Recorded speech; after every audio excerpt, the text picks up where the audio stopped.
करता, ना गायत्री करता, ना स्नान ध्यान का नियम रखता, ना जप तप का नियम रखता, जो मन मर्जी खा लिया, जब मर्जी सो गए, जब मर्जी उठ गए, जो मर्जी करने लग गए, ये आचरण किसके हैं? ये धुंधकारी के हैं। इसलिए आप लोग भी ध्यान रखना, यदि कोई ऐसे काम करता हो तो समझ लेना, पर हम धुंधकारी की श्रेणी के हैं।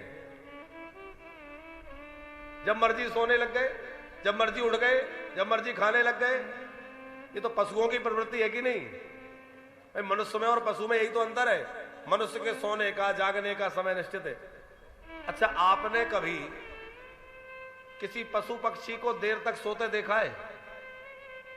पक्षी कितनी जल्दी जाग जाते हैं, सवेरे उठ के चहचहाट होने लग जाती है, और रात्रि में शाम होते होते पक्षी अपने घोंसलों में पहुंच जाते हैं। और अब तो दुनिया जितनी तेजी से प्रगति कर रही है, उतना ही निशाचरी वृत्ति बढ़ती जा रही है। निशाचरी माने निशा माने रात्रि, चर माने विचरण करना, तो रात्रि में विचरण करना। हम लोग रात्रि में तो विचरण करने वाले हो गए। रात में 1-2 बजे तक तो ऐसे ही नहीं लगता कि रात्रि हो गई है। आजकल तो और बड़ी कृपा भई है मोबाइल की, स्क्रॉल करते करते कब 2 बज जाए पता ही ना चले। और बड़ा विचित्र बात है, अच्छे अच्छे संभ्रांत घरों की, सुसभ्य और संस्कारी घरों की बहू बेटियां जो है, वो थोड़े से लायक पाने के चक्कर में, थोड़ा सा जो है वो उसके दिखावे के चक्कर में ऊट पटांग वीडियो बना बना के डालने में लगे। बड़ा आश्चर्य होता है, समाज जा कहां रहा है? हम लोग क्या दिखाना चाहते, क्या करना चाहते? अरे भैया, फूहड़ता की भी हद होती है। झूठे बेकार के कमेंट्स पाने के लिए, लोगों के झूठे जो है लाइक देखने के लिए हम लोग कुछ भी डाल रहे हैं, चाहे जैसा हो।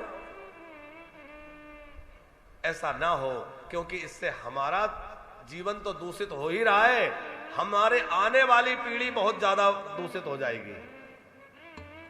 उन पर क्या प्रभाव पड़ेगा? इसलिए हमें बहुत सावधान रहने की आवश्यकता है।